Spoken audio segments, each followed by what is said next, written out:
this cover, we're going to use an 8mm socket. Loosen that bolt up and slide the cover out. And loosen up this worm clamp. You can use a 8mm socket or a straight blade screwdriver. And the same with this one right here. Use a trim tool and just separate this retainer right there with that bracket. Now slide the snorkel off right there and pull it out. Just to gain more access, I'm going to pull this air box off, disconnect the mass airflow sensor, grab the air box, pull it straight up, and you can slide it out. There's 2 tabs, and this holds it in. I'm just going to take the cap off the coolant reservoir, set it aside. I'm going to take the bottom radiator hose off. I need to drain the coolant. There's no coolant drain on this radiator, so I'm going to use a hose clamp, pliers that have the cable style. Remove that hose clamp. Make sure you have a drain bucket underneath. Squeeze that.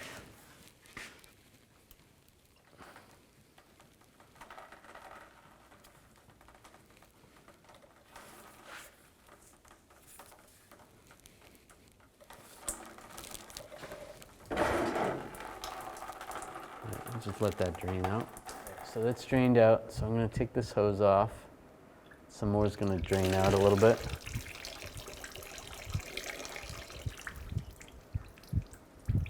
All right, that's pretty good. Just leave that hose off. I'm going to take these 2 bolts out up top. Use a 10mm socket. And there's 4 push pins, 2 on this side and 2 on the other side. You can use a push pin removal tool or a trim tool. Just remove these. Now take this hose retainer off right here. Just use a trim tool.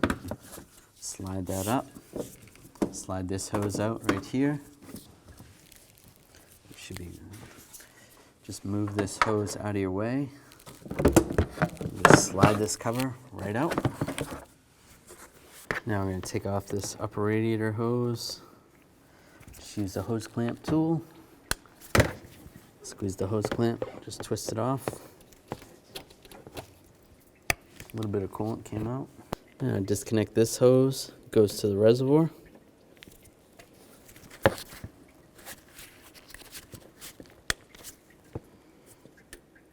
Just use the hose clamp tool and try to twist the hose. Just use a pry bar or a pick. Just get behind the hose. Just pry it out a little bit.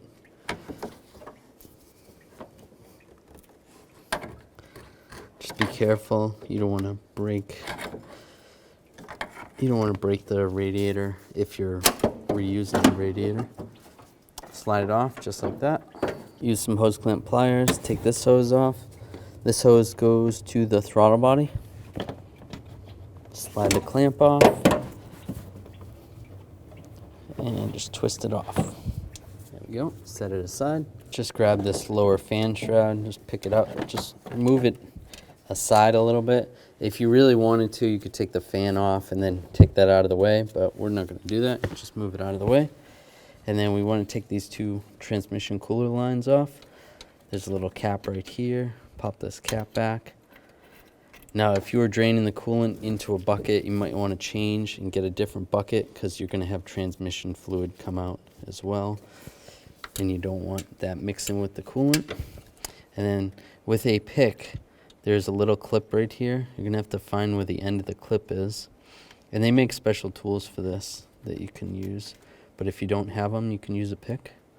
And just take this little clip off.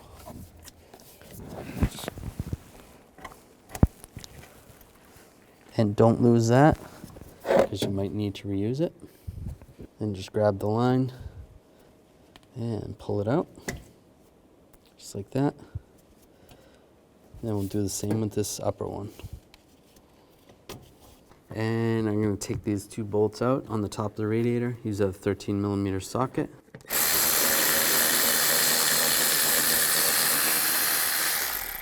And just slide the radiator out and up.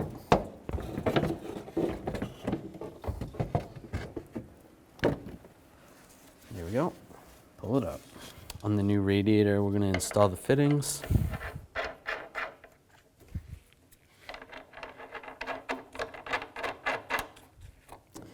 And take a 19mm wrench and snug these up.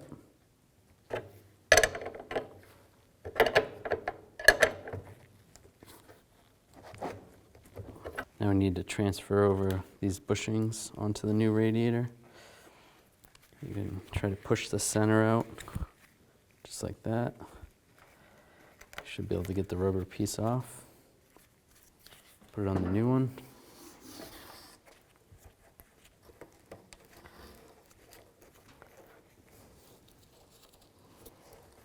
And slide this through, just like that. Do the same with the other side. Now sometimes these come off with the radiator. Just slide these off and then reinstall these into the car. Put these where they came out, whether they came out of there or there. Same on the other side. And just slide the radiator into position.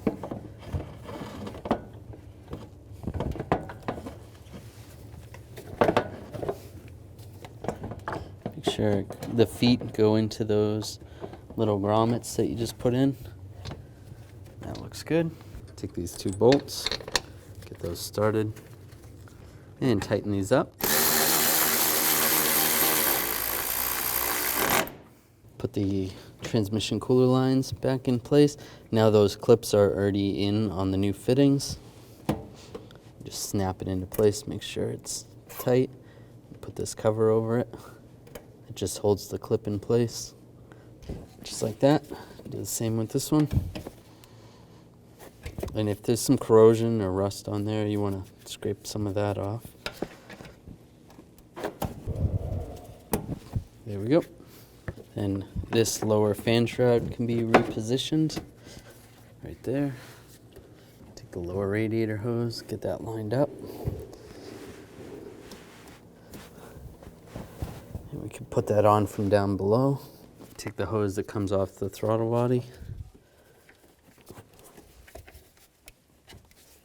And slide that in position. Use the hose clamp pliers.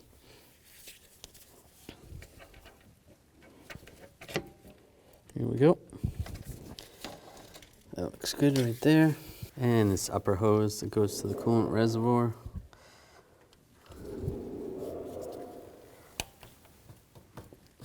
And that's good. And you can hook the upper radiator hose up. If you wanted to put the fan shroud back on first, you could do that. That's good. All right, now reattach the lower radiator hose. It should be all the way on there. And release on the clamp. Just make sure it's tight. Looks good. All right, now take this fan shroud. Hold the hose out of the way.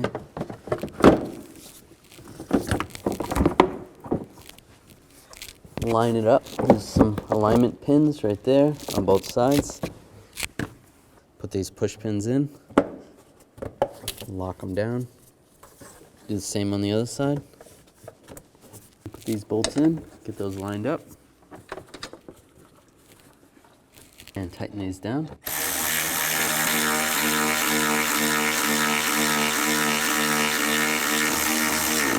And line this retainer up and right there. Put that hose in that position. And slide the air box back in position. What you want to do is slide this piece. It's going to go right here. It's going to slide there and then push the 2 push pins straight down.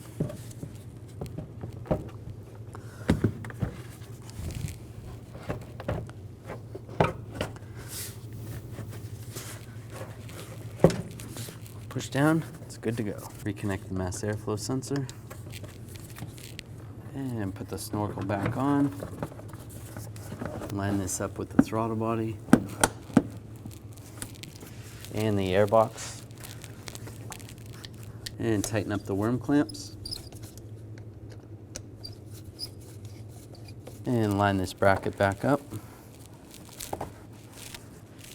Put the cover on, slide it in the back, get the bolt started, snug it down.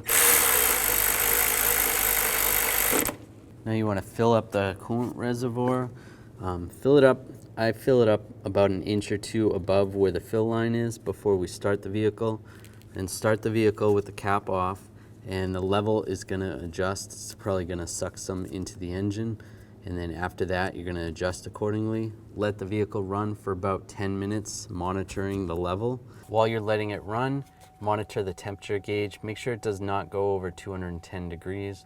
If it does, then shut the vehicle off, let it cool down, top off the coolant, and try it again. Turn the heat on, put it on medium fan. Turn the heat all the way up to hot. Make sure you do feel some heat coming out of the vents, especially when the temperature starts getting up there. If you don't feel any heat, again, your coolant level is going to be too low. Shut the vehicle off, top off the coolant. And then after that, after the thermostat has opened up, when the hoses are nice and hot, shut the vehicle down, adjust accordingly, put the cap back on, you should be good to go.